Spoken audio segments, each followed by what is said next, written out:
Buena tarde a todos, bienvenidas, bienvenidas, bienvenides a la segunda parte del día de hoy, de nuestro segundo encuentro de paz y filosofía, cartografías de la interdependencia, vulnerabilidad, justicia global y la reinvención de la paz. Esta tarde vamos a tener un conversatorio titulado Entre la guerra y la promesa de paz, vicisitudes de la sociedad contemporánea. En este conversatorio tendremos el placer de estar escuchando y dialogando con el doctor Javier Acosta de la UAS, el doctor Sigifredo Esquivel Marín de la UAS, la doctora Claudia Cecilia Flores también de la Universidad Autónoma de Zacatecas y el doctor Ignacio Ibarra Ibarra de la Autónoma de Nuevo León. Me voy a permitir presentar a cada uno de ellos y de manera posterior vamos a empezar el diálogo con ellos a partir de una serie de preguntas que vamos a estar planteando. Entonces, la dinámica será hacer una pregunta, damos oportunidad a los ponentes, a los distintos doctores y la doctora, que respondan la pregunta, planteamos el resto de preguntas y al final dejamos un espacio para comentarios y preguntas de quienes nos acompañan a través de la transmisión en vivo en Facebook o bien de los que estamos presentes en la liga de Zoom. Entonces, me permito presentar al doctor Jorge Ignacio Ibarra Ibarra de la Universidad Autónoma de Nuevo León. Él es doctor en filosofía y se ha especializado en ética contemporánea y filosofía política, con un énfasis particular en las teorías de la justicia y la democracia. Su enfoque es vital para discutir las vicisitudes de la sociedad contemporánea, puesto que analiza con rigor cómo las estructuras de poder afectan la posibilidad de una paz duradera y qué marcos normativos se requieren para una justicia que traspase fronteras. También nos acompaña la doctora Claudia Cecilia Flores Pérez, académica e investigadora de la Autónoma de Zacatecas, con una formación sólida en el área de las humanidades y la educación. Su trabajo se ha volcado hacia la filosofía de la educación, la ética y los estudios de género. Se interesa por cómo las instituciones y los discursos pedagógicos pueden ser espacios de paz o de exclusión. Su participación es clave para aterrizar los conceptos de justicia global y vulnerabilidad en la praxis educativa y en la construcción de ciudadanía desde la responsabilidad ética. También nos acompaña el doctor Javier Acosta, reconocido tanto en el ámbito académico como literario. Es doctor en filosofía por la Universidad Complutense de Madrid y actualmente es docente e investigador en la Autónoma de Zacatecas. Es un destacado poeta, ganó el Premio Nacional de Poesía Aguascalientes 2010 y su investigación académica se centra en la estética, la mística y la hermenéutica. Aporta una sensibilidad única para hablar de la paz desde el lenguaje y la imagen. Su enfoque permite entender la vulnerabilidad no como debilidad, sino como la apertura necesaria para el encuentro con el otro. Nos acompaña también el doctor Sigifredo Esquivel Marín, también de la Autónoma de Zacatecas, que es uno de los pensadores más prolíficos del estado de Zacatecas. Es doctor en filosofía y profesor investigador de la Universidad Autónoma de Zacatecas. Su trabajo se caracteriza por la transdisciplinariedad desde una perspectiva muy profunda y se especializa en estética, biopolítica y filosofía de la cultura. Su pensamiento suele transitar entre la teoría crítica y la creación literaria. Su visión es fundamental para analizar cómo el cuerpo y la subjetividad son atravesados por la violencia contemporánea, proponiendo una estética de la existencia como forma de resistencia. Son bienvenidos y agradecemos su presencia. Les damos un aplauso virtual. este, bueno, pues estamos contentos de tenerlos aquí. Si les parece, planteo la primera pregunta y a partir de ella empezamos el diálogo. ¿Les parece bien, doctores y doctora? De acuerdo. La primer temática propuesta es precisamente sobre la reinvención de la paz. Y la pregunta es la siguiente. ¿En qué medida la paz contemporánea debe dejar de entenderse simplemente como la ausencia de guerra o esta paz negativa de la que nos habla Galtung, que también se mencionaba en la mesa anterior y en la conferencia de la doctora Dora Elvira, para transformarse en una cartografía de la interdependencia, donde la estabilidad de una nación dependa directamente del bienestar y la justicia de sus vecinos globales? No sé quién quiera iniciar. ¿Puedo hacerlo yo, si me permite? Claro que sí, doctor, Adelante, doctora. adelante. Gracias. Mira, lo quiero hacer con esta finalidad. Bueno, como ya me presentaron y como ya tuvieron a bien, gracias. Mis líneas de investigación versan sobre la comunicación humana y en todas sus vertientes, política, organizacional, presidencial, etcétera, etcétera. Entonces, me gustaría, antes que intervengan mis compañeros, partir de las definiciones. Estamos hablando de de la reinvención de la paz, ¿verdad?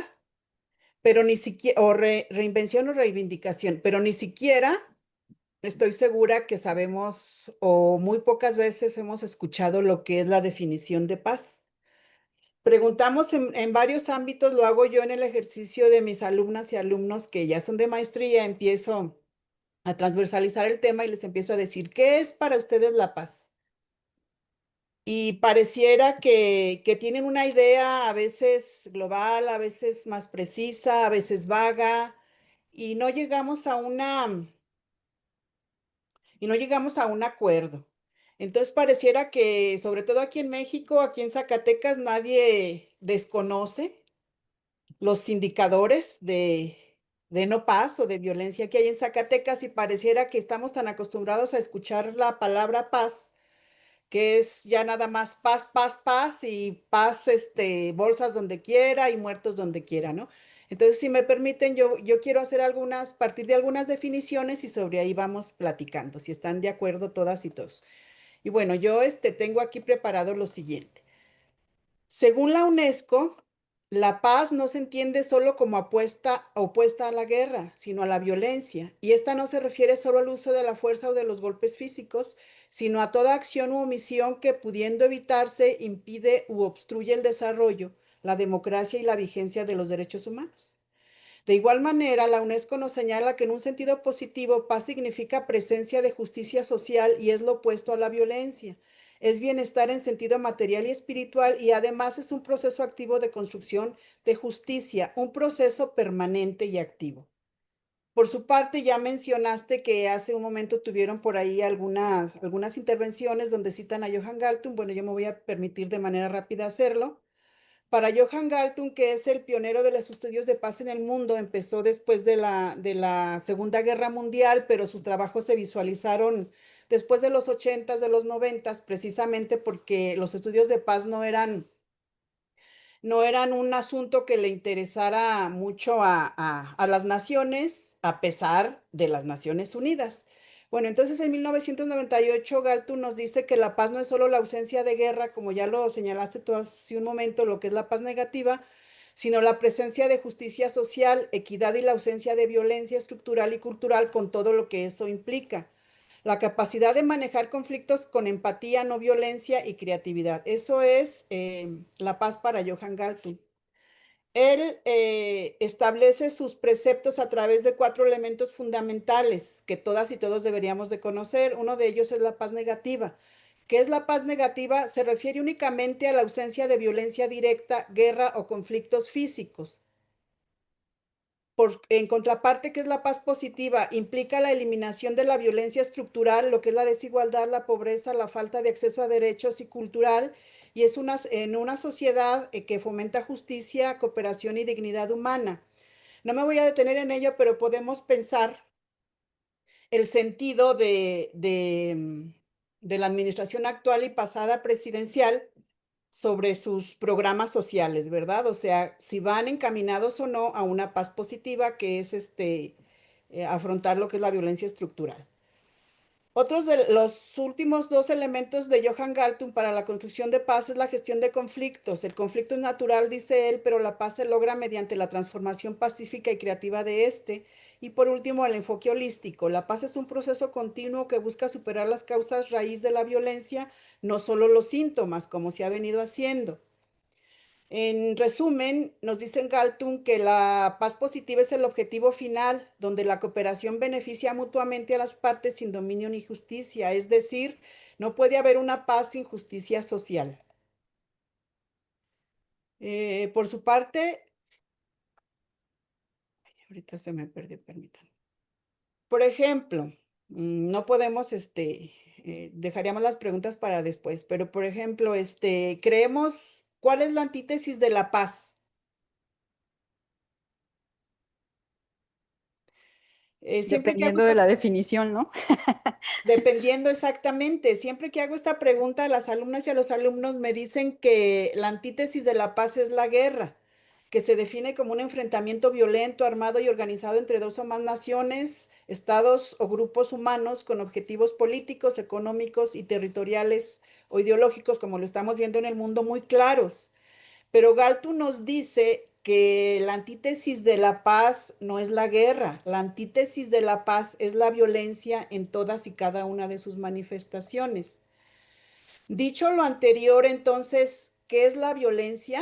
Bueno, la violencia es un comportamiento deliberado que provoca daños físicos o psicológicos a otros seres. También cuando preguntamos cuál es la definición de violencia, tenemos una idea, pero no una definición clara. La ONU nos dice que es un fenómeno histórico en el que influyen factores políticos, económicos, psicológicos y culturales que tienen consecuencias irreparables para los individuos que la sufren, para la familia y para la propia sociedad. Todas y todos somos víctimas de la violencia. También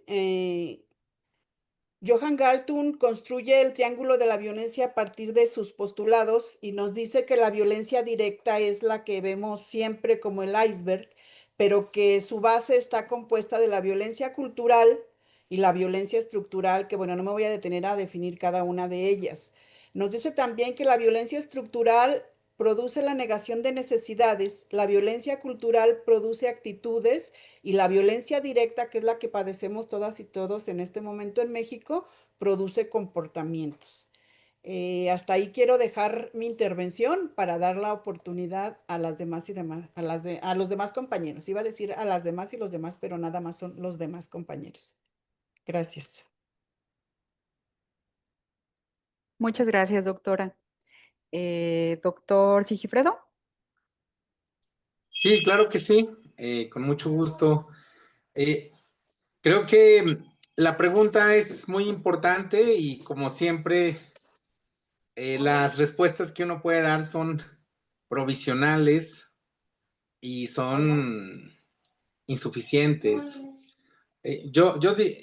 Asumiría un par de ideas que ya se han señalado, lo comentó la doctora Cecilia y también la interesante mesa de colonialidad y la conferencia magistral de apertura.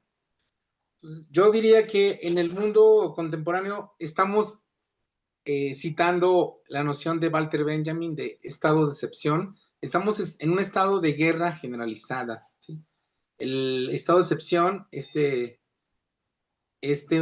marco jurídico de emergencia donde reina la ausencia de los derechos humanos, las garantías individuales y la ausencia en general de un derecho como marco jurídico legal justo, es lo que priva en el mundo contemporáneo. Entonces, diría que estamos en un estado de guerra, es importante señalarlo, encabezada fundamentalmente por el capital transnacional financiero, es un capital, lo han señalado economistas y sociólogos y politólogos, es un capital, bueno, Chomsky también ya lo había dicho hace mucho tiempo, es este capitalismo de casino, un capitalismo que tiene una enorme incertidumbre y que radicaliza la rapiña y la barbarie. Entonces,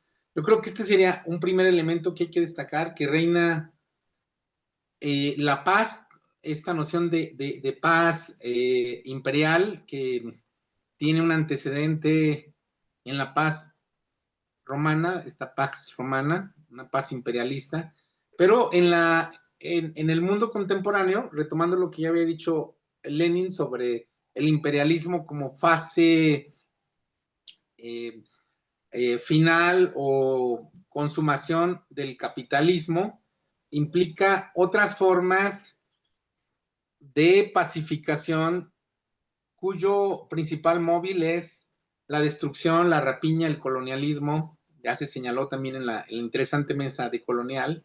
Entonces, yo creo que lo primero que tendríamos que señalar es que asistimos a un replanteamiento de una cartografía geopolítica global donde las definiciones y nociones se transforman por completo, ¿sí? Ya lo había señalado,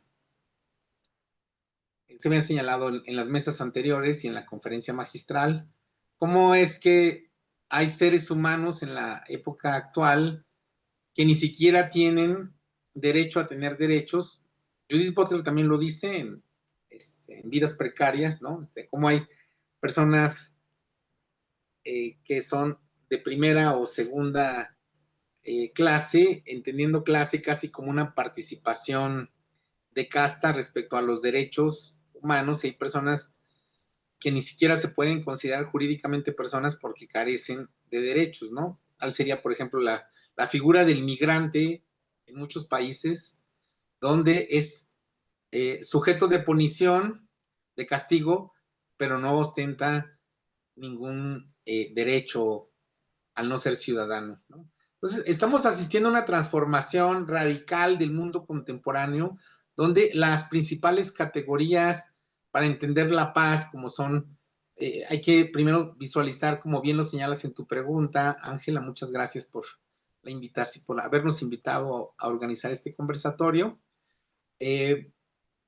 La interdependencia de los conceptos. No se puede entender la paz sin la democracia, sin la justicia, ¿sí? Entonces, son conceptos interdependientes. Y entonces la primera cuestión que habría que elucidar es qué paz buscamos, desde dónde, hacia dónde. Y en el contexto contemporáneo de emergencia de un entorno macrofascista, y también emergen formas de microfascismo, habría que pensar la paz tanto como una utopía, como un proceso de construcción en la vida cotidiana para no terminar dando golpes contra la pared y en el muro de las lamentaciones, porque justamente, parafraseando al Bombón Asesino, la trampa maldita del actual estado de, iba a decir de derecho, pero más bien de ausencia de derecho global, el actual estado de impunidad global, justamente se alimenta del desencanto y el desánimo, ¿sí? Como ya se había señalado en la mañana, o sea, hay que pensar, una cultura de paz es también pensar en y desde la resistencia como un proceso creativo de mediano y largo alcance. Entonces, sobre esta pregunta que haces, yo creo que podríamos pensar cómo es que no solo la ausencia de guerra no significa necesariamente paz, sino desde qué paz estamos hablando, y eso está ligado al otro componente de tu pregunta, la cartografía de la interdependencia. Entonces, estamos asistiendo a la cartografía de la barbarie, a una cartografía geopolítica global, donde hay una redefinición unimultipolar de los poderes fáctico, económico, militares, donde vemos cómo Estados Unidos está perdiendo la hegemonía, pero en esta pérdida de hegemonía, como animal enjaulado, está justamente reaccionando de la forma más violenta y virulenta, ¿sí? Entonces, estamos viendo cómo se está transformando el mundo contemporáneo. Yo diría que lo primero que tendríamos que pensar es que hay que resemantizar las palabras como justicia, paz, libertad, democracia, en nombre de la democracia, en nombre de la justicia, en nombre de la libertad. Se han realizado en América Latina y en Medio Oriente, ahorita se están gestando invasiones coloniales, neocoloniales, de rapiña, de destrucción. Entonces, lo primero que hay que hacer es resemantizar, hay que pensar de manera radical un regreso a la raíz, esta idea de radicalidad justamente, de estos conceptos, y mostrar no solo la interdependencia, sino, como lo diría un autor que algunos de esta mesa nos interesa, es Félix Guattari. Cuando habla de la ecología, dice que no se puede pensar la ecología ambiental sin la ecología social y la ecología psíquica, ¿no? Entonces hay que articular lo individual, lo colectivo, ¿sí? Lo social. Pues yo creo que lo primero que tendríamos que hacer es retomar, como ya lo señalaba también la doctora Cecilia, de qué paz estamos hablando, hacia dónde y desde dónde se construye esta paz y ver la interdependencia que tiene con otros conceptos fundamentales para pensarla aquí y ahora en un mundo contemporáneo muy, muy complejo, muy problemático. También ya se señalaba cómo hay una policrisis estructural, una crisis civilizatoria generalizada. Entonces, la cuestión es cómo no caer en el desencanto, en el desánimo y comenzar a pensar una paz que no sea una ideología al servicio, pues, del gobierno en turno, o bien como una pantalla, en el sentido más literal de ideología, que encubre, recubre la barbarie que reina en la actualidad. Bien, aquí le dejo porque se trata de un diálogo, claro está. Muy bien, Sigfredo, muchas gracias. Le cedemos el uso del micrófono al doctor Javier. Ahí voy. ¿Me escuchan o no? ¿Sí me escuchan? Sí, perfectamente. Ya, es que quería activar la cámara. Aquí estoy. Bueno, pues muchas gracias también por la invitación a participar en este conversatorio y estar con ustedes y además con mis compañeros de la Universidad Autónoma de Zacatecas y de la Universidad de Nuevo León, a quien les saludo con mucho cariño y mucho agrado. Y bueno, ahora al hilo de lo que han estado diciendo mis compañeros y centrándome en esta cuestión de la redefinición de la paz y de la interconectividad, interdependencia, yo pensaba eh, que no se puede pensar en redefinir el término de paz, mm, de reinventarlo, también de resemantizarlo, sin también resemantizar y reestructurar algunos elementos que parecen imposibles de reestructurar, como la idea de nación y la idea de mercado. Es decir, que como dice un autor que aprecio mucho, Humberto Galimberti, dice él que las naciones son las enemigas de la humanidad. Es decir, todo lo que ahora no se puede, todo lo que se ha mencionado tiene mucho que ver con el término nación. No se puede hablar de estas guerras que tenemos ahora sin el sentido de las naciones tales como las entendemos ahora, que excluyen precisamente el concepto de humanidad. No se puede hablar de esta violencia terrible contra los migrantes sin hablar del término de nación, que excluyen al otro. Entonces, es una cuestión que ah, digamos que parece imposible, parece que hay enfrente un muro de acero, una cortina de acero en contra de esta redefinición y también de la cuestión del mercado, observando y describiendo simplemente, describiendo, no lo que deseamos, sino lo que sucede es que el mercado tiene el interruptor de la guerra y de la paz. Es decir, que el mercado desata conflictos como el petróleo, bueno, como el petróleo, y también los puede apaciguar para que el petróleo pueda pasar. Y juega intermitentemente con las fuerzas políticas y fuerzas del mercado, entrelazándolas para ofrecer la paz, diríamos, paz del mercado como un momento solamente de intermitencia. Y también viéndolo desde un punto de vista descriptivo, podríamos pensar que la humanidad no solo ahora ha tenido un entramado de complejidad bélico, sino que es la historia misma de la humanidad, es la historia de la guerra, que hay una relación entre las sociedades, no solo entre las sociedades occidentales, sino también entre las orientales. Hay una decantación por la guerra. Durante mucho tiempo se asoció, incluso en nuestras lecturas clásicas, en Homero, en los clásicos grecolatinos, se asoció a la guerra con la belleza de los héroes. Ahora acabamos de escuchar que una de las últimas mm, andanadas bélicas de Estados Unidos en la reciente guerra, en la actual guerra con Irán, se llamó la Epic Fury, la guerra épica. Nos habla de esta cuestión de lo legendario y de los avances bélicos como dignos de la composición de una leyenda. Entonces, la humanidad es proclive y ha amado la guerra durante durante mucho tiempo. Así que yo creo que la cuestión es muy difícil, pero sí tiene que ver con una posible redefinición, para mí, desde mi punto de vista, del término de nación. Cuando vemos que hay un movimiento retráctil de engrandecimiento de la nación y de agigantamiento del término nación. Ahora se nos habla del gran Estados Unidos, que es el Estados Unidos que se quiere extender hasta Groenlandia y más allá, y que tiene como su esfera, hablando en términos alemanes de la mitad del siglo pasado, un espacio vital que es todo el continente, ¿no?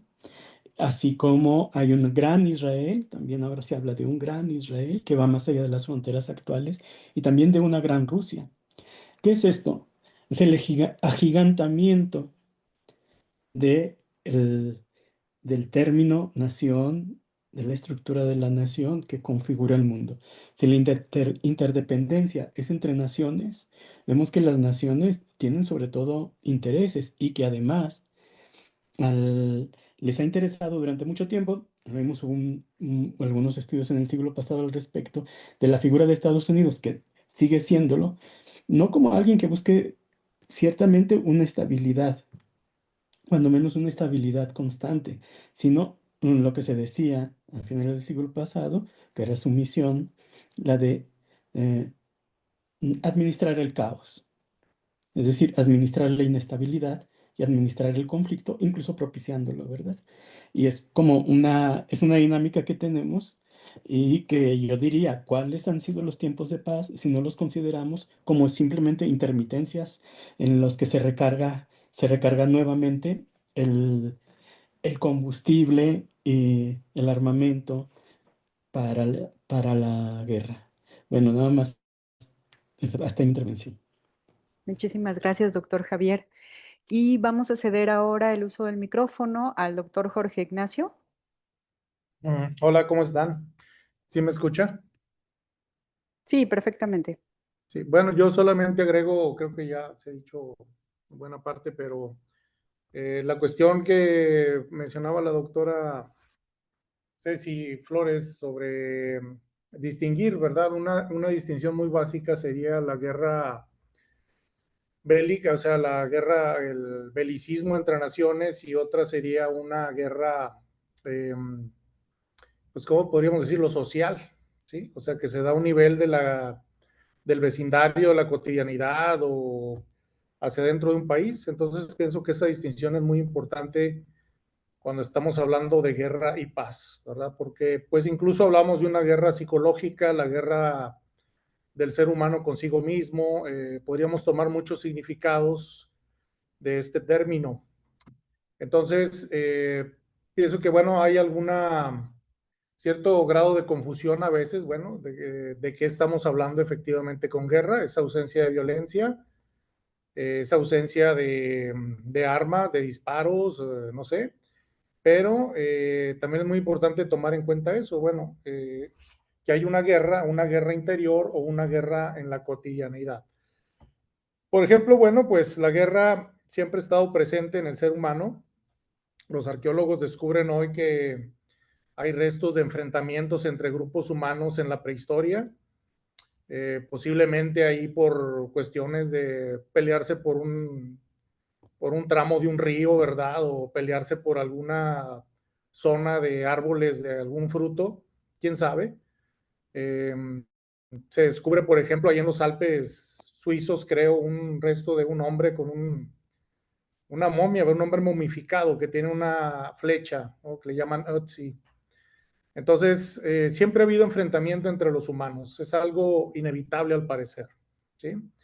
Entonces, esto, por ejemplo, lo teorizó un filósofo en el siglo XVIII, Vattel, ¿sí? Que, bueno, habla de este horizonte humano, de esta realidad humana, que es inevitable, ¿sí? O sea, la guerra nunca va a desaparecer, o al parecer siempre va a estar con nosotros, nos va a estar acompañando, aunque va a tomar diferentes formas, siempre va a persistir.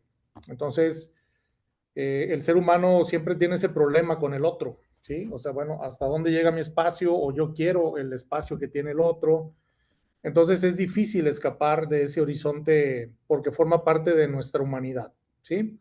Entonces, yo platicaba alguna vez con alumnos también sobre esto, entonces, pues algunos señalaban que, bueno, están las utopías, ¿no? Está Mundo Feliz, no sé, cualquier otra, donde incluso se habla de remedios, ¿verdad? O medicamentos para extirpar el gen violento dentro del ser humano, ¿sí? Entonces, bueno, eso me parece a mí, pues sigue siendo una utopía, ¿verdad? Pero esa violencia siempre va a surgir de alguna u otra forma, ¿no? Entonces, habrá guerras psíquicas, ¿verdad? Habrá guerras mentales, o no sé, pueden tomar cualquier forma. Ahí en la ciencia ficción están consagradas algunas de estas formas, ¿no? Entonces es inevitable, tenemos que encontrar la manera de arreglarlo, o la manera de proponer nuevas normas, ¿no? Ya Sigifredo estaba hablando de eso, necesitamos replantear, proponer otro marco, ¿verdad? Donde nos podamos entender, ¿sí? En estos momentos, bueno, pues por ahí en el vecino del norte, el presidente, pues ha dicho, no hay límites, solamente los límites que reconozco son mi moral. Entonces, a la borda, a la basura, todo el orden mundial que se fabricó después de la Segunda Guerra Mundial. Entonces, bueno, ¿dónde se va a fundar este nuevo marco? Pues es la gran pregunta, ¿sí? ¿En qué?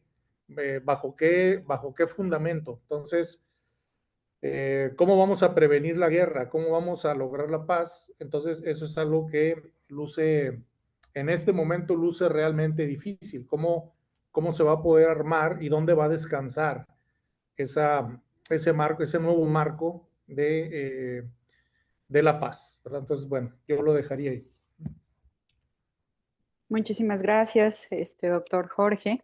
Bueno, voy a intentar hacer como un resumen de lo que nos han Doctora, planteado. ¿podría hacer un comentario muy breve? Claro, claro que sí, Sigifredo, Sí, hagamos el diálogo. yo creo, estoy de acuerdo con todo lo que se ha dicho, solamente quizás sea pertinente hacer una pequeña puntualización para no universalizar la guerra como condición humana. Yo creo que podemos distinguir entre guerra y violencia y pensar las diversas formas de manifestación de violencia. Podríamos pensar que hay una violencia inherente a la propia condición humana, o sea que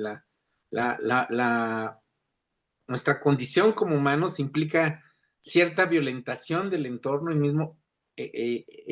mismo concepto de sujeto, conceptos como sujeto, subjetividad, son formas ya también de violentar el orden natural de las cosas. Sin embargo, creo que hay que pensar que la guerra contemporánea, o lo que podemos entender por guerra contemporánea, lejos de ser una manifestación únicamente de despropósito e irracionalidad, si bien pueden tener esas dimensiones, tienen un carácter estratégico y se rigen por una racionalidad instrumental. Es decir, ya Marx lo observaba en el tomo 1, en el libro 1 del Capital, como la misma configuración del capital, que es a través de las categorías centrales como acumulación originaria y otras, implican un estado de guerra y de rapiña del ser humano con el ser humano, pero también frente a la naturaleza. Entonces, habría que cuidarse de no universalizar la guerra contemporánea, porque la guerra contemporánea, tal y como la estamos viviendo, está muy lejos de tener esa perspectiva que idealizaran Ernest Ginger o Roger Queloz en este hermoso libro, La Cuesta de la Guerra, y es una guerra, es una guerra que está en el corazón del sistema mundo capitalista. Uh-huh. Uh-huh. Muchísimas gracias, súper importante puntualización, ¿no? Bueno, retomando un poco lo que dicen los distintos participantes, pues lo que tenemos en este momento es un estado de excepción, ¿no? Y de alguna manera una guerra pues propiciada precisamente, como decía Sigifredo, por este sistema mundo capitalista, que de alguna manera somete no solamente a los seres humanos, sino a todas las especies animales y a todo lo que existe en el planeta, ¿no? Entonces, en ese sentido, no nos compete, retomando lo que decías de la ecología, ¿no? No nos compete solamente a los seres humanos, sino por eso estamos hablando también de la posibilidad de una paz planetaria, ¿no? Y en ese sentido también, súper importante lo que puntualizan con tanto Sigifredo como también, bueno, todas las participaciones, ¿no?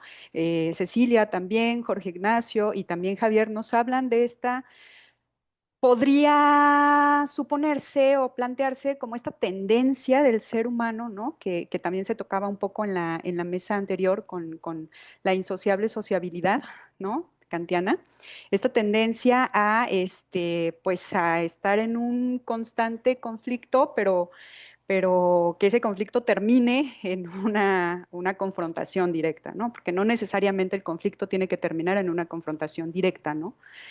Puede resolverse de otras formas. Entonces, como que pareciera que tenemos esa tendencia y retomando las evidencias, pues no sé, por ejemplo, desde hace 430,000 años se conoce en la cima de los huesos, con el Heidelbergensis, pues encontramos ahí como la primera evidencia que se tiene de una confrontación, ¿no? Porque hay evidencia de 6 adultos muertos y 3 adolescentes, ¿no? Que son, que se tiene la evidencia de que fueron, pues, asesinados, tienen impactos en el cuello y en la cabeza, ¿no? Por armas contundentes. Entonces, estamos frente a un fenómeno, por eso hay muchos teóricos y muchos proponentes dentro de las investigaciones y las indagaciones sobre la paz, sobre todo como concepto, que nos habla de esta diferencia radical. Una servidora también digamos, ha publicado algunas cosas al respecto, esta diferencia radical, y que se mencionaba también en la mesa anterior, entre la agresión y la violencia, ¿no? La agresión es una tendencia que en última instancia es altamente adaptativa, evolutivamente hablando, porque permite proteger, ¿no? El territorio, los seres queridos, etcétera, y la tenemos en todos los animales que tienen sistema nervioso central. O sea, la agresión está ahí, ¿no? Pero eso no quiere decir que sea violencia, ¿no? La violencia es un fenómeno puramente humano. Y ahí es donde se complejiza el asunto y donde intervienen pues, todos los niveles, ¿no? De los que ya habla Galtung, por ejemplo, pero de los que hablan todos los teóricos también acerca de la violencia y también de la paz, ¿no? Pero no sé qué piensen ustedes, pero a mí me parece también que es súper importante en este cometido de reinventar la paz, ¿no? O sea, de pensarnos cómo reinventarla, porque ahí ya está el supuesto de que necesitamos hacer algo porque la paz no nos está funcionando como está, ¿no? Entonces, en ese sentido, necesitaríamos como reinventarla. Y por ahí a lo mejor, no sé qué piensen ustedes, propuestas que tienen que ver más con la conceptualización de la paz como paz imperfecta, es decir, como un proceso constante, no como una utopía, sino como un constante construirse, como lo plantea, por ejemplo, Muñoz, ¿no? Que nos habla que la paz pues es eso, un proceso en constante construcción, pero que además surge a partir del conflicto, ¿no? Entonces también se retoman algunas partes de la paz antagónica de la que también se hablaba en la mesa anterior, ¿no? De no esperar, como decían por ahí, que la paz sea un estado utópico y estable, asintótico, permanente, ¿no? Sino más bien una construcción, un equilibrio constante. Y bueno, justo con estas perspectivas, de una paz imperfecta, de una paz urgente, como la que planteaba también en la mañana Dora Elvira, o una paz muy vinculada al cuidado, como la que va a plantear Irene Comín Mingol en la conferencia de cierre, que tendremos el viernes a las 10 de la mañana, aprovechando el comercial, ¿no? Pues eso da pauta a la segunda pregunta que les planteaba, y es precisamente sobre repensar la paz, reinventar la paz visibilizar también la paz, porque es importante esto, estamos en un estado de guerra generalizada, pero no es global y no es total, ¿no? Sigifredo hablaba de esta intermitencia, ¿no? Entre la paz y la guerra, y eso es cierto, es parte también de lo que se propone dentro de la filosofía de la paz, visibilizar la paz.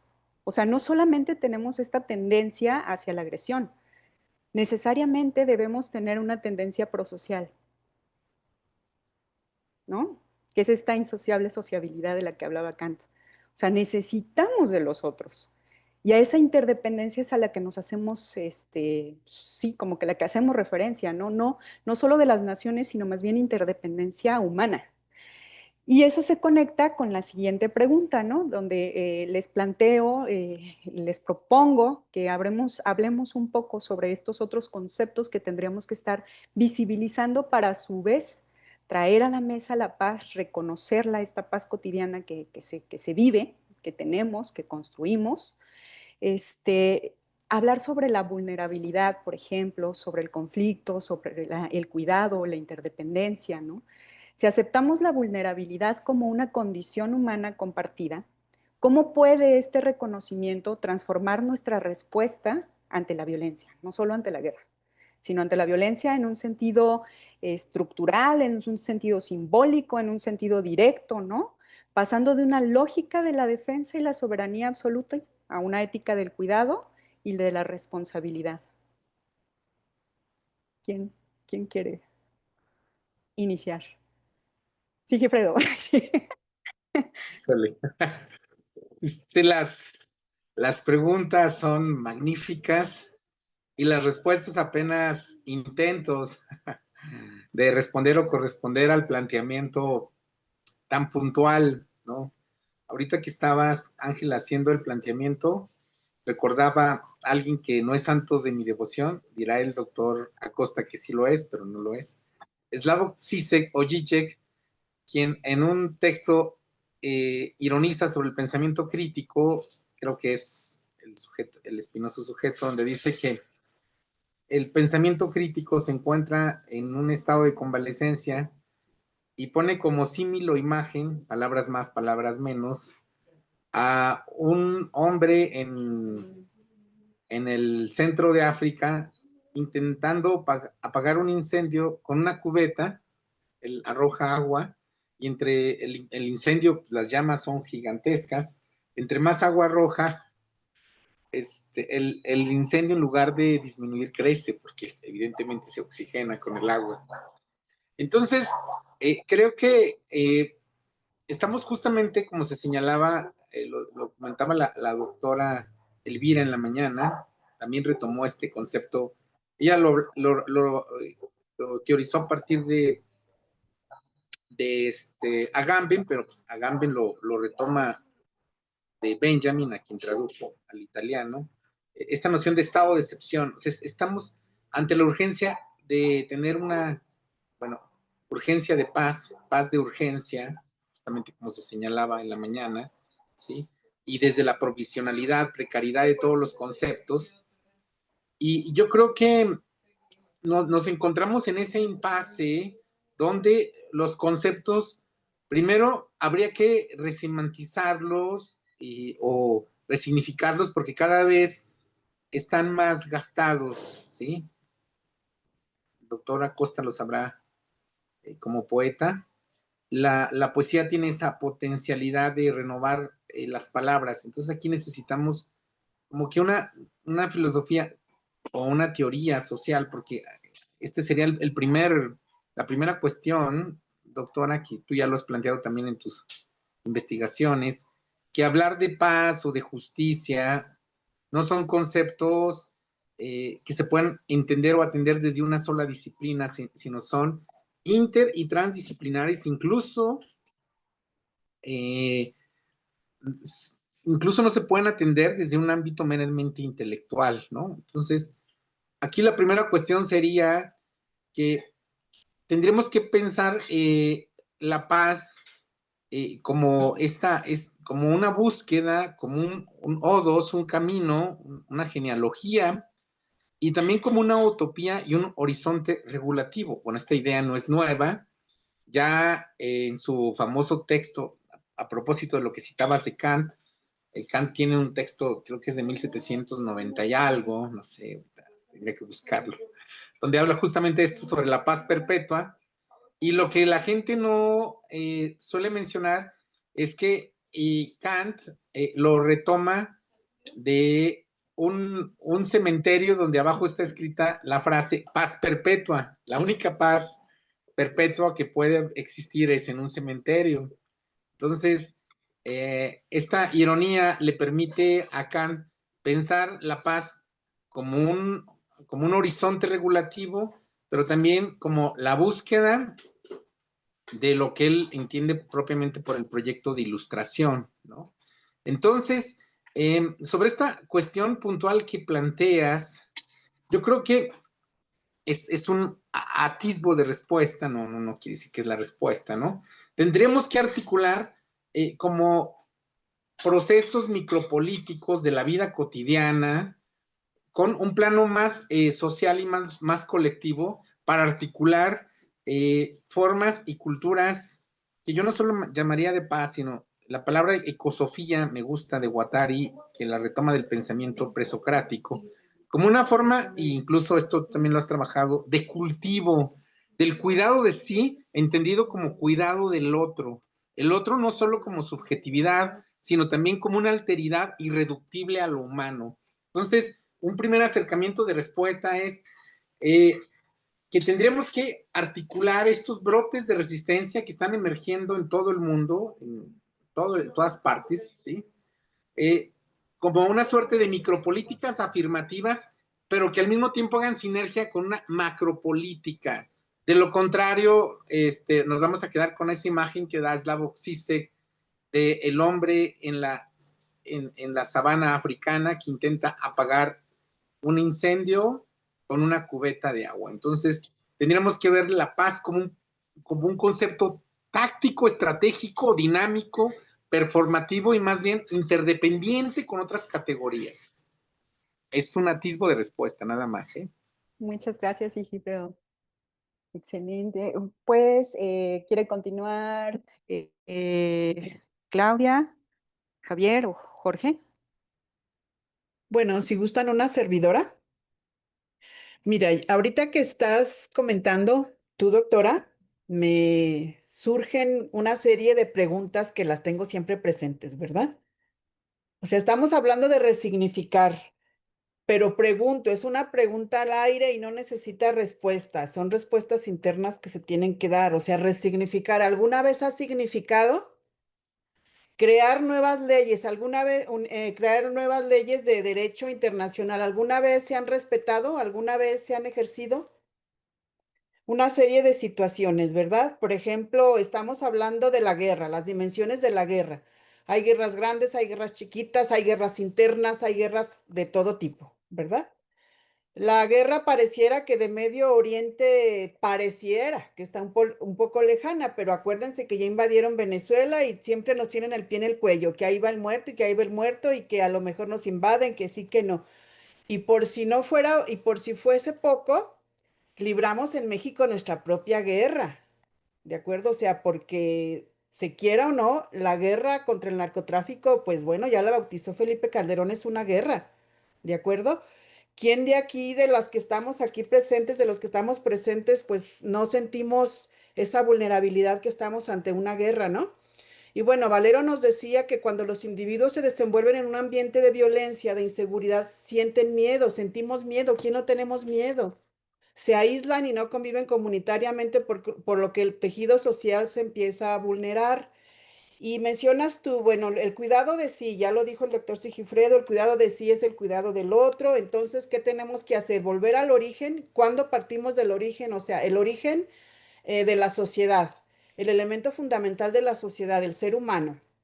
Y podemos decir muchos datos de inseguridad, de violencia, de guerra aquí, de guerra allá, de guerra de todas partes, ¿no? Pero, por ejemplo, las estadísticas pueden medirnos el número de hombres y mujeres, por ejemplo, en México, aquí en Zacatecas, te digo, que mueren como consecuencia de la violencia, pero nunca esas estadísticas podrán calcular el sufrimiento y el dolor de la gente que experimente esta situación. Se conocen los síntomas, pero no la dimensión de lo que implica en la vida de cada una de las víctimas la pérdida de sus seres amados y por si fuese poco, la pérdida de su hogar y la pérdida de sus pertenencias, porque los dejan y los despojan de todo. Y podemos poner ejemplos, las diferentes caras o vertientes de la guerra en México, de la violencia, que son las madres buscadoras y los desaparecidos, los homicidios, la masacre cotidiana. Entonces, bueno, yo retomo lo que tú dijiste, el volver a la esencia de la humanidad, que es el ser humano, ¿no? Y ese ser humano, ¿cómo piensa retomar o cómo pensamos, volver a empezar de cero? ¿Cómo lo vamos a hacer? Ante todas estas situaciones que hemos estado comentando y que según dices ya lo estuvieron comentando desde el inicio de este congreso, bueno, entonces ya no nos queda duda de que necesitamos edificar una cultura de paz, pero ¿dónde va a comenzar? Desde los hogares, desde los centros de trabajo, desde las escuelas, desde mi barrio, desde las aulas.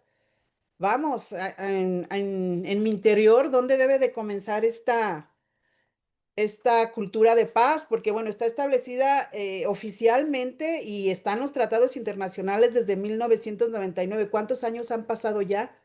Y ni siquiera son materias de relleno, mucho menos obligatorias. Estoy hablando de México. Y ante estas circunstancias, ¿quién debe dar el primer paso? O sea, ¿quiénes? ¿El gobierno, los maestros? ¿Quién? ¿Los niños? ¿Quiénes? ¿Quiénes?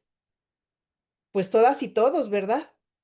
Bueno, entonces, desde los primeros enfoques de la cultura de paz, después de la Segunda Guerra Mundial, estos han sido los cuestionamientos sobre la construcción de paz que se profundizan, que pareciera hoy en día una contradicción muy grande cuando nos hablan de cultura de paz, pareciera ser que nada más para salir del asunto y qué vemos todos los días en la televisión, qué vemos en las redes sociales, cuáles son las narrativas. Ya no te digo de los periódicos, las narrativas de las familias, o sea, de qué se platica al interior de los hogares. Esa sería, por lo pronto, mis dudas que dejo aquí en la mesa. Y vuelvo a lo que al principio, o sea, ¿qué tanto tenemos que resignificar si finalmente estamos como estamos porque somos como somos y tal vez ni siquiera nunca entendimos el significado? ¿De acuerdo? ¿Dónde debemos de poner el foco? Gracias, Cecilia. Bueno, le cedemos la palabra a Javier.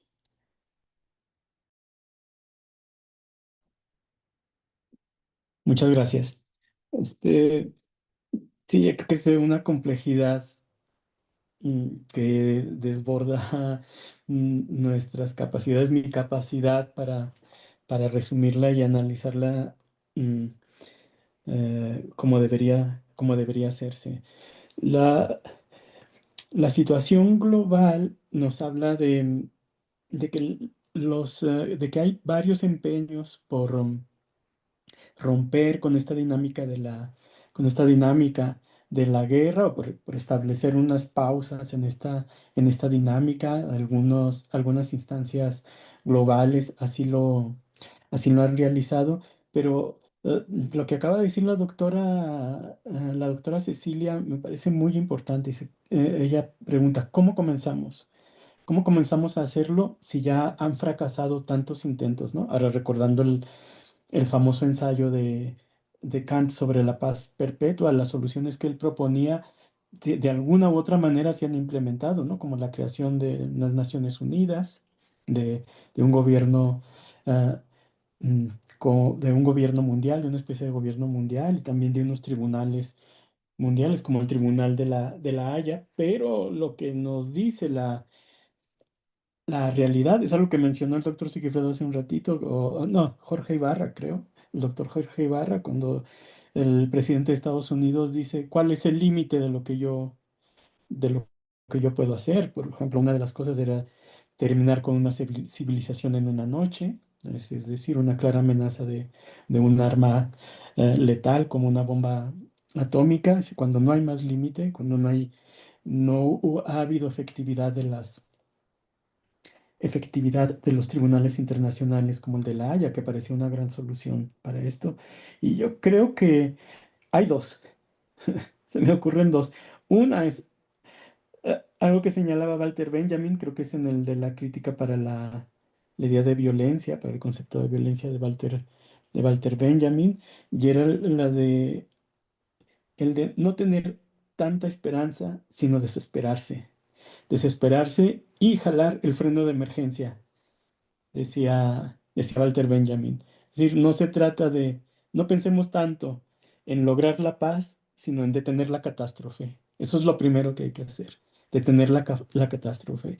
Y para ello necesitamos sociedades que sean capaces de movilizarse y que sean capaces de exigirle a sus gobiernos que se movilicen en todo el planeta. Y para eso necesitamos sociedades con pensamiento crítico, con capacidad crítica y con interés por involucrarse. Fíjense, uno de los grandes daños que le hizo el Partido Revolucionario Institucional a la sociedad mexicana, que logró el milagro de desmovilizarla. Sí, logró que no nos interese nada de lo que está pasando y que la regla sea el silencio y un poco esta cuestión de la enseñanza de una neutralidad de, que abandera la política exterior mexicana, pero que es una neutralidad que muchas veces es silencio y a veces se confunde con la complicidad, ¿sí? Para no alzar la voz frente a las tiranías que suceden por todas partes, incluso aquí en nuestro continente. No se trata de invadir países, de cerrar mercados, sino se trata de dejar de abandonar la neutralidad, que es más bien vale todo. La idea del vale todo, que es muy posmoderna, una neutralidad posmoderna que podría ser también una especie de paz posmoderna en la que diría pues que cada quien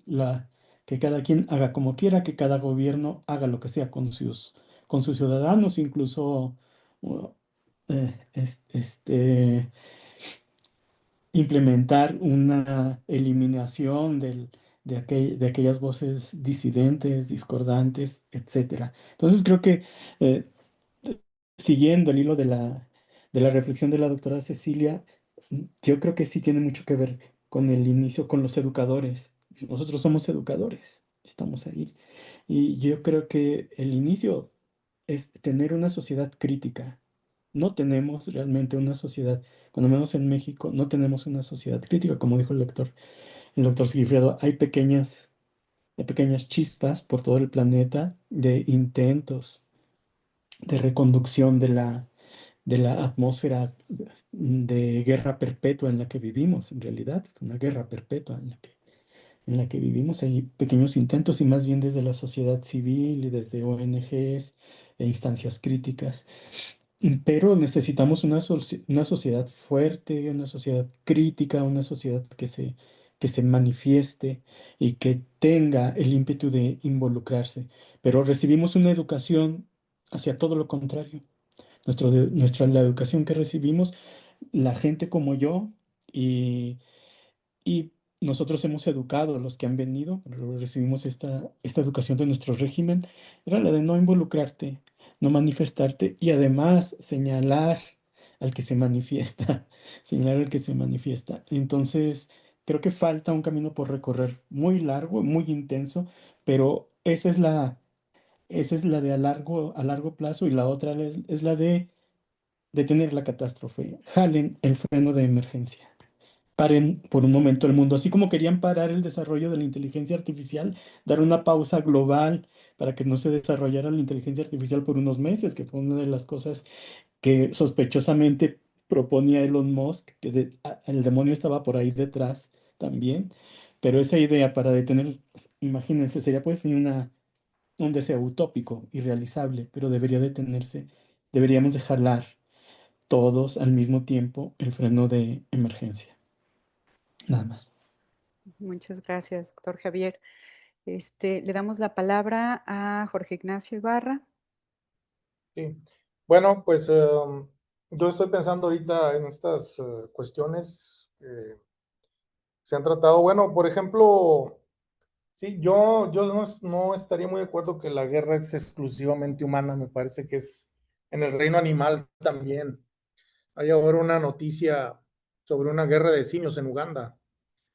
No sé si la han visto, ahora se ha vuelto viral. Entonces, ¿le podemos llamar eso guerra? Pues es algo que está en cuestión en este momento, pero definitivamente hay un enfrentamiento ahí entre dos grupos de simios en una reserva de Uganda.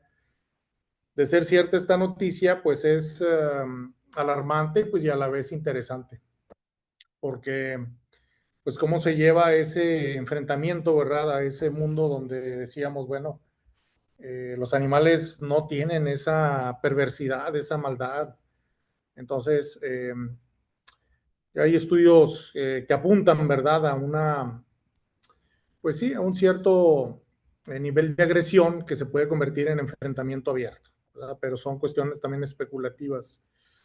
Y bueno, también recordar que pues hay guerra en ámbitos no capitalistas, por ejemplo, en las Islas Samoa del Pacífico en el siglo XVIII, un explorador inglés, el Cook, mencionaba que, bueno, los locales, ¿verdad?, de estas islas, pues aparecían pues como un paraíso, vivían como en un paraíso, ¿verdad? No conocían así ¿cómo se llama? La acumulación de riquezas, compartían todo, tenían frutos, era un mundo paradisíaco. Pero pues ahí se fue revelando que también tenían facciones, ¿verdad? Y tenían enfrentamientos por el poder, ¿sí? Entonces, este estudio, ¿verdad?, antropológico de la violencia que se transforma en guerra, pues creo que está documentado ahí en las etnografías, ¿verdad?, en varias partes del mundo. Y no son precisamente sistemas capitalistas. Entonces, por eso yo sí soy algo pesimista en cuanto que no se va a poder desaparecer la guerra del todo, nunca. ¿Sí? Yo estoy de acuerdo con este filósofo Vattel, que es un horizonte humano, es algo que nos va a acompañar y que va a estar presente ahí a donde vayamos, ¿sí? De cualquier forma, si nos vamos a la Luna o a Marte, no sé, o sea, tarde o temprano va a aparecer eso. Ahora, pues el otro punto también, mencionaba ahorita Sigifredo, muy importante este texto de La Paz Perpetua. A mí me parece que uno de los mensajes más potentes de ese libro es lo que dice Kant acerca del logro de la paz como también como un horizonte provisional, pero que se va a tener que trabajar mucho en lograrlo, ¿sí? O sea, de acuerdo a su filosofía de la historia, pues bueno, terminará triunfando la razón. O sea, dice por ahí en esta última parte de su escrito de filosofía de la historia, algo así como que va a triunfar al final la razón, al final de la historia humana. Y bueno, pues vamos a tener un panorama de paz. Entonces, pues bien lo dice, ¿verdad, Sigifredo? Pues Kant es un ilustrado, piensa en el progreso y dice, bueno, pues vamos a tener que hacernos a la idea de que esto va a costar mucho tiempo. Ahorita también lo mencionó el doctor Javier. Entonces, bueno, lo que tenemos es eso. Vamos a avanzar, vamos a dar unos pasos en el logro de esta paz, pero luego vamos a recaer, ¿sí? Y por ejemplo, Steve Pinker, un profesor de Harvard que tiene un libro sobre la defensa de la ilustración, nos hace ver con estadísticas que nuestras guerras bueno, en este momento no son tan grandes como fue en el pasado, ¿sí? Yo pienso que sigue habiendo mucho dolor, mucha destrucción, obviamente. Pero, por ejemplo, si comparamos ahorita estas cifras con las cifras de la Segunda Guerra Mundial, pues estamos algo alejados. Lo cual no quita, dice, ojo, que en el futuro no vaya a haber un conflicto aún peor que la Segunda Guerra Mundial, ¿sí? Pero eso no significa que el ser humano no pueda avanzar, ¿sí? Entonces, por ejemplo, la disminución de las enfermedades, las epidemias, pues que van cobrando menos muertes. Por ejemplo, lo del COVID, pues se pudo contener de alguna forma, ¿sí? Entonces, dice, pues sí, a la vista de las cifras, parece que hay un cierto progreso humano, ¿sí? Entonces, en ese sentido, yo creo que también la paz se va a conquistar, aunque va a haber muchas recaídas, ¿no? Y ahí hay que recordar también la visión de Vico, de Giambattista Vico, de su historia, del Corsi e Ricorsi. Esto es, bueno, la civilización avanza, pero luego cae y luego vuelve a enderezarse, y entonces es una constante lucha en el tiempo, ¿no? Entonces, avanzaremos hacia otras formas de agresión, hacia otras formas de violencia, pues es indudable, ¿sí? Pero parece que siempre va a ser algo que nos va a acompañar. Y por último, bueno, también señalar esta interacción, ¿verdad? La interacción es muy importante. En el caso del logro de la paz, cómo lograr una interacción saludable, una interacción que nos lleve a una vida pacífica. Aquí, bueno, tanto en el plano humano como en el plano de las naciones, pues importa mucho precisamente lo que señalaba el doctor Acosta de la educación, ¿sí? O sea, lograr individuos éticos que estén plenamente convencidos de que la paz es mejor que la guerra. Entonces, de alguna manera, la guerra se va a ir considerando algo inútil, ¿sí? Algo ya no muy, que no da muchas ganancias o que no favorece o que va a ser castigado, no sé. Entonces, yo creo que, bueno, los profesores, los humanistas o como queramos llamar, tenemos que trabajar en ese sentido, de lograr esta educación para lograr un sujeto ético, ¿verdad? O sujetos éticos que estén plenamente convencidos de que la violencia es indeseable. Por ejemplo, lo que acaba de pasar ahorita en la pirámide de Teotihuacán, pues es muy, muy ilustrativo. Este tipo de comunidades de jóvenes que manejan un lenguaje violento, invitan a la violencia, pues es un tipo de guerra, ¿verdad? Es un tipo de... Este muchacho, este joven se convierte en un soldado de una cierta causa, ¿verdad? Que bueno, ahí está diciendo en su lenguaje, ¿no? A quién odia, quién es el enemigo, define un enemigo por su color de piel, por su religión. Entonces, desde ahí, bueno, estamos ya mal, ¿verdad? Pues esto está muy peligroso. Entonces, desde ahí se debe atacar, ¿verdad? Desde esta formación del ser humano. Entonces, bueno, al nivel de las naciones, pues esta interacción también debe ser una pedagogía, llegar, ¿verdad?, a este nivel donde que hay que convencernos de lo indeseable del enfrentamiento armado, ¿sí? Entonces, aquí también hay que pensar que para que esta interacción sea sana, pues también hay que cuidar, o cada nación debe cuidar quién es, ¿verdad? Y cómo maneja sus asuntos internos. Porque ya cuando un problema de una nación interno comienza a supurar o empieza a irse a la casa del vecino, por ejemplo, si en una casa hay muchas ratas y luego estas ratas comienzan a irse a la casa del vecino, ya se convierte en un problema del vecindario, ¿sí?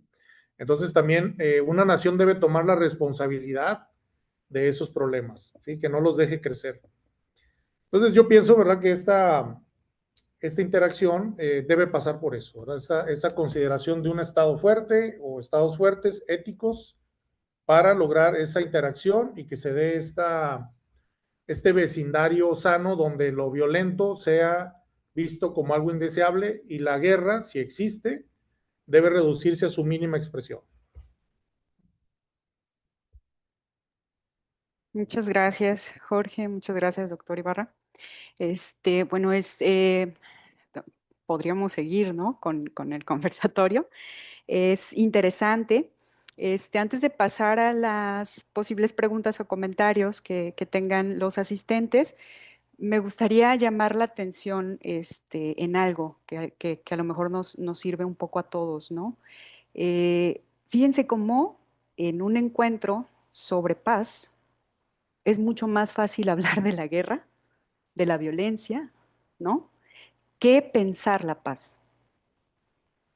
O sea, nos parece casi imposible pensar la paz, si no es en negación de, ¿no? Digo, esto lo dice Galtung, ¿no? O sea, Y también lo dicen todos los teóricos de la filosofía para la paz.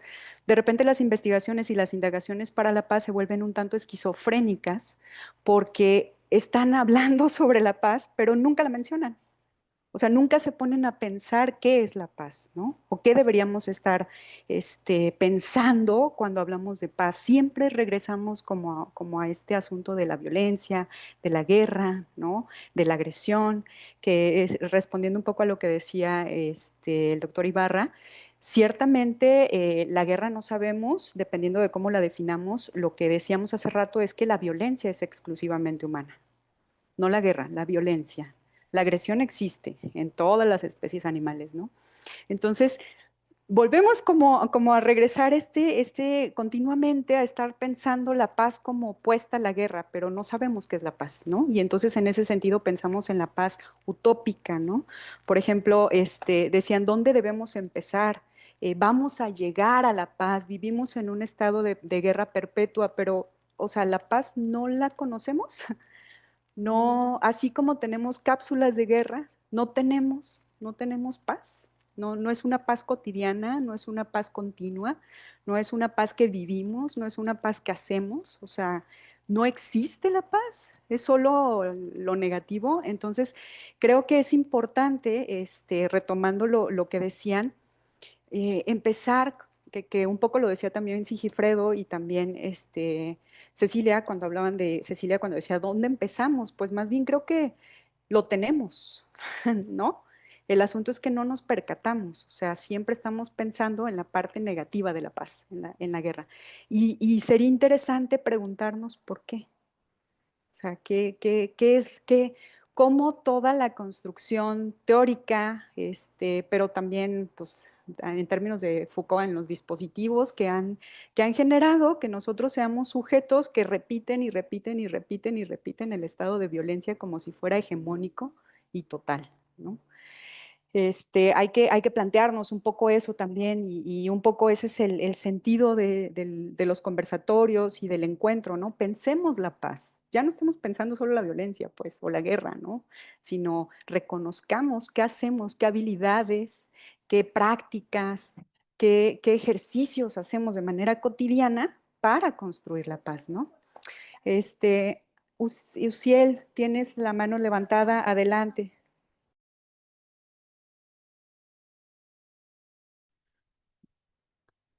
Sí, doctora, muchas gracias. Bueno, quisiera como abordar este tema de pensar críticamente y lo de involucrarse políticamente, porque como bien lo comentaban, pues pues es una victoria, ¿no? Que ha tenido el sistema. Entonces, mi pensamiento es el siguiente. Pienso que hay que repensar a Marx y a Engels porque las relaciones de poder no han cambiado, siguen delimitadas por la propiedad privada y la lógica capitalista. De ahí que la manera en la que concebimos la paz, de ahí la manera en la que concebimos la paz y la violencia, porque tiene su origen en la lógica capitalista.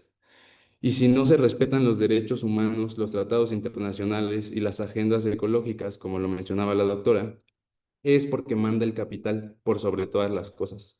El neoliberalismo instrumentaliza al Estado para favorecer al mercado y no al revés.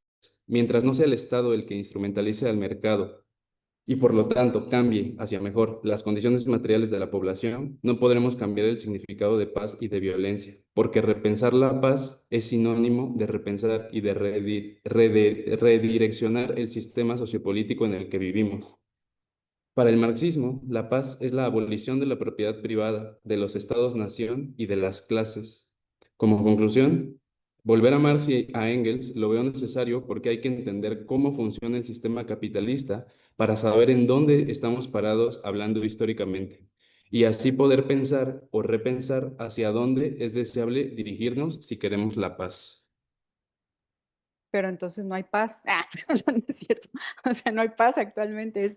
Siempre se Pues ve como un no, horizonte, ¿no? porque lo estuvieron comentando todo el tiempo, ¿no? O sea, seguimos bajo lógicas imperialistas, seguimos bajo ataques, seguimos acechados por nuestros recursos naturales, seguimos con soberanías vulneradas. La lógica es esa, ¿no? Entonces, digo, por eso mi comentario, pues, se arraiga ahí, ¿no? En repensar a Marx y a Engels, además porque seguimos viviendo el sistema capitalista, no lo hemos superado, entonces, pues por eso lo creo valioso. Muy bien, gracias, gracias, Suciel. ¿Qué piensan de este asunto de que no podemos pensar la paz como si estuviera materializada? No podemos corporizarla, no podemos reconocerla, no podemos, pues sí, visibilizarla, ¿no? ¿Qué piensan de esto? Bien, mientras que mis colegas toman la palabra, podría decir que primero me gustaría retomar una distinción que hace otra vez Walter Benjamin cuando distingue entre violencia mítica y violencia sagrada. Bueno, es una paráfrasis inexacta de este manuscrito, que casi todo lo que dejó Benjamin son work in progress, borradores de textos que él pretendía corregir y publicar, salvo un par de textos que publicara en vida. En un texto que se titula de manera provisional, así lo dejó, sobre la violencia o acerca de la violencia, Benjamin distingue entre la violencia mítica, que es la violencia que legítimamente el orden estatal, el Estado, el gobierno, la ley, suministran, administran, y la violencia sagrada como una violencia que escapa a las instituciones, que escapa a este orden mítico simbólico, y en la violencia sagrada él piensa el arte y la revolución también. Entonces, retomando esta pregunta interesante que se hace desde Marx y Engels, habría incluso mecanismos de guerra para alcanzar ciertas propuestas de paz con justicia social y autonomía, ¿no? Por ejemplo, pensemos en la paz que promueven los zapatistas. Un mundo donde quepan muchos mundos implica hacerle la guerra al capital. Entonces, yo diría que la paz existe como un equilibrio dinámico e interdependiente con otras formas de coexistencia humana y no humanas. Para mí este sería como que el gran tema de pensar la paz después de la crisis del antropoceno o capitaloceno. ¿Cómo podemos pensar otras formas de coexistencia, de habitación del mundo? Y de ninguna manera yo creo que hay que pensar que la violencia en sí misma es mala. Yo creo que podemos pensar que incluso muchas formas para alcanzar el mismo pensamiento crítico es violencia contra el orden establecido, ¿no? Gracias, Sigifredo. Javier, Cecilia, Jorge Ignacio. ¿Si gustas? Bueno, nada más con la finalidad, ya vamos cerrando, ¿verdad? Aquí un par de cosas, en concordancia con todo lo que se ha mencionado. Por ejemplo, nos dijo Galtung hace más de 50 años, si se nos ha entrenado para la guerra, es momento de que se nos entrene para aprender la paz, por lo que resulta indispensable ejercitarnos para la convivencia armónica. Tengo aquí brevemente el origen de la cultura de paz, una declaración de la ONU en 1989 sobre la Costa de Marfil, y se llama Declaración sobre la Paz en la mente de las personas. Depende de 5 postulados, los leo rápidamente. 1, la paz es esencialmente el respeto de la vida. 2, es el bien más preciado de la humanidad. 3, no es solo el término de los conflictos armados, es un comportamiento. 4, es una adhesión profunda del ser humano a los principios de libertad, de justicia, de solidaridad entre todos los seres humanos. Y 5, es una asociación armoniosa entre la humanidad y el medio ambiente. Voy a hacer una pregunta y la dejo en el aire. ¿Quién conoce estos postulados? Y bueno, para iniciar una cultura de paz hay que tener en cuenta la capacidad de la palabra, el poder de la comunicación como herramienta transformadora, la cultura de paz para practicar y promover en la familia, en la comunidad, en las escuelas y en los medios en general. Y sobre todo hay que predicar con el ejemplo, no esperar que el de enfrente, que el de abajo, que el de un lado empiece, o el gobierno, que siempre estamos bien acostumbrados y acostumbradas a culpar al gobierno hasta porque llueve y se inunda. Bueno, cierro con esto. Federico Mayor Zaragoza, que era el director general de la UNESCO en 1990. Él declaró que sí, que la paz es posible.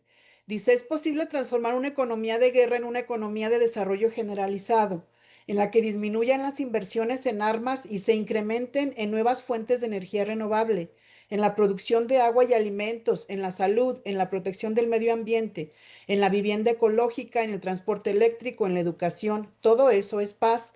La especie humana es capaz de inventar su futuro. Y cierro, bueno, mi participación, mil cosas se quedan ahí por decir, esperemos tener una oportunidad más adelante, pero cierro con esta pregunta: ¿cuándo se va a premiar la virtud? ¿Cuándo se va a reconocer la virtud? ¿Cuándo se va a poner en el centro de la atención, en el foco de la atención, la virtud? ¿Verdad? Hoy en día vemos que se premia, se reconoce, se jactan, se mofan de todo menos de la virtud. Muchas gracias, doctora. Muchas gracias a los doctores que me acompañaron y bueno, pues un placer. Y aquí estamos siempre a la orden. Muchas gracias. Muchas gracias, doctora Ceci. No sé si quiera el doctor Ibarra o el doctor Acosta ir también cerrando.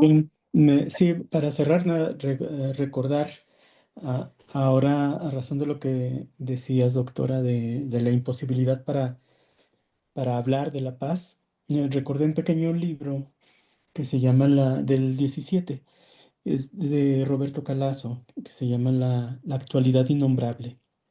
En este libro, Roberto Calazo dice que no podemos hablar de lo actual, es de lo que no podemos hablar, y sobre todo, en contraste con el no poder hablar de la paz, él señala que no se puede hablar, bueno, de lo actual y dice especialmente de la guerra y de la violencia actual no se puede hablar, porque dice que ha llegado a un límite tal en el que se ha producido un fenómeno, mm, según él, un fenómeno que es el retorno de lo sagrado por su peor cara, y es la idea de que del sacrificio sin ritual.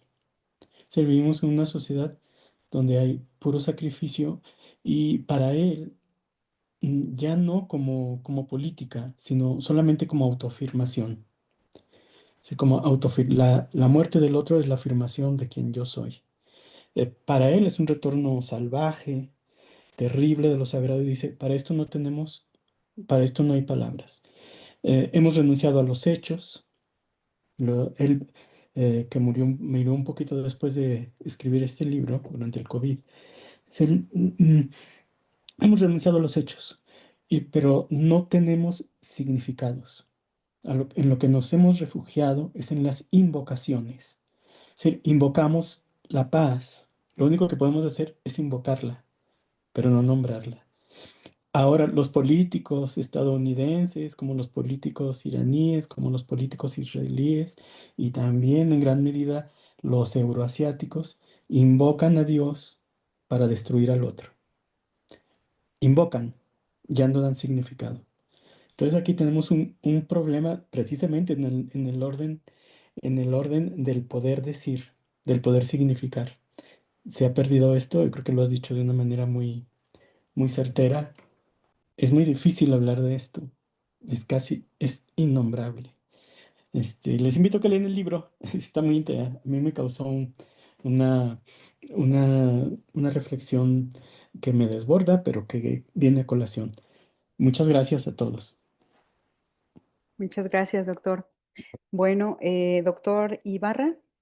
Bien, pues bueno, yo agregaría nada más que, pues sí, o sea, paradójicamente estamos hablando de guerra, ¿verdad? Cuando estamos pensando en la paz, pero yo sí pienso que hay una gran tradición sobre la paz, esta cuestión de la ética, nos da caminos, por ejemplo, el manual de Epicuro, pues bueno, cómo estar en paz con uno mismo, cómo estar en paz con los demás, y así creo que hay muchos textos, ¿no? Sobre este camino. Y bueno, la sabiduría también oriental o la filosofía oriental, pues tiene muchos caminos, hay muchas propuestas también para lograr esta paz. Pero pues sí, mientras tengamos que lidiar con naturalezas egoístas o con otro tipo de de cosas que podríamos calificar como agresivas, violentas, pues sí, tendremos que irremediablemente salir de esa paz, o sea, ser perturbados en esa paz, ¿no? O en esa beatitud, o como diría Leibniz, ¿no? Entonces, salimos de ese mundo, ¿verdad?, estable, equilibrado, porque nos llama la agresión. Entonces, esto también puede valer en las naciones, pues hay naciones que han sido pacíficas, pero le toca a la puerta el enemigo, ¿verdad? Ahí cuando se presentaba Roma ahí con las tribus germanas, pues ya sabías que te amolaste, ¿verdad? O sea, viene por tu tierra, por tu libertad, y eso es lo que nos ha enseñado la historia, y ahorita está pasando. O sea, bueno, ahí va el agresor o los agresores, van a tocar la puerta inevitablemente. O sea, esto desafortunadamente es parte de la naturaleza humana. Entonces, yo creo que como Kant tenemos que educar, tenemos que enfocarnos en la educación para que este tipo de conductas cada vez sean más reducidas o tengan menos impacto, ¿sí? Entonces yo ahí lo dejaría. Muchas gracias a todos y a la invitación también. Muchas gracias, doctor. Y si no hay más comentarios o dudas, pues agradezco a todos los presentes, agradezco a los tres doctores y a la doctora que estuvieron dándole cuerpo a este conversatorio súper interesante acerca de pues, cómo pensar la paz y también cómo pensar nuestra actualidad, ¿no? Desde dónde. Creo que nos vamos con más dudas. Siento que nos faltó tiempo y que estaría súper bien organizar un nuevo conversatorio. Ya estamos pensando en la tercera emisión del encuentro, entonces, por favor, considérense invitados para continuar la charla, porque creo que también es como importante, ¿no? Crear estos espacios de sinergia y de reflexión crítica compartida. Agradezco muchísimo su presencia, agradezco muchísimo sus aportaciones y pues todo lo que nos hicieron pensar. Agradezco también a los asistentes y bueno, les pido que nos acompañen mañana. Vamos a continuar con nuestras jornadas dentro del segundo encuentro de paz y filosofía y entonces abrimos a las 9 de la mañana con una mesa titulada Paz y Género. Así que los esperamos a partir de mañana, mañana a partir de las 9 de la mañana. Esta es la liga también y la transmisión se dará también a través de la página de Facebook de la Facultad de Filosofía. Muchas gracias a todos y bonita tarde. Gracias por la invitación, doctora. Seguimos. Gracias a ti.